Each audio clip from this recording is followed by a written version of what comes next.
Israel Iran போர் காரணமாக வளைகுடா நாடுகள் வான்வெளிகளை அடுத்தடுத்து மூடியதால் சென்னை விமான நிலையத்தில் 11 விமானங்கள் ரத்து செய்யப்பட்டன. கத்தாரில் தோஹாவில் உள்ள மிகப்பெரிய அமெரிக்க ராணுவ தளமான அல் உதைத் விமானப்படை தளம் நேற்று இரவு ஈரான் ஏவுகணை தாக்குதல் நடத்தியது. அமெரிக்க ஈரானின் அணுசக்தி நிலையங்கள் மீது நடத்திய வான்வழி தாக்குதலுக்கு பதிலடியாக இந்த தாக்குதல் நடத்தப்பட்டதாக ஈரான் அறிவித்துள்ளது. இந்த தாக்குதலை தொடர்ந்து முன்னெச்சரிக்கையாக வளைகுடா நாடுகள் தங்கள் வான்வழியை மூடியுள்ளன. இதனால் சென்னை விமான நிலையத்தில் 11 விமானங்கள் ரத்து செய்யப்பட்டுள்ளன. தோஹா, அபுதாபி, குவைத், துபாய் உள்ளிட்ட 6 புறப்பாடு விமானங்கள், 5 வருகை விமானங்கள் ரத்து செய்யப்பட்டுள்ளன.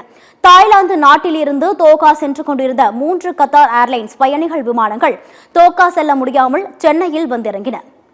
இதனிடையே கத்தார் வான்வெளி மீண்டும் திறக்கப்பட்டதால் ஏர்வேஸ் விமானங்கள் இயக்கப்படுவதாக கத்தார் ஏர்வேஸ் நிறுவனம் அறிவித்துள்ளது.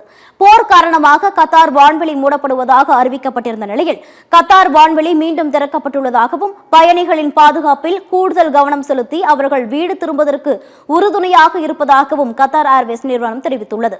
மேலும் ஹமாத் சர்வதேச விமான நிலையத்தில் கூடுதல் ஊழியர்களை நியமித்துள்ளதாகவும் பயணிகள் qatarAirways.com அல்லது தங்கள் செயலியை பார்த்து கூடுதல் விவரங்களை தெரிந்து கொள்ளலாம் எனவும் அறிவுறுத்தியுள்ளது.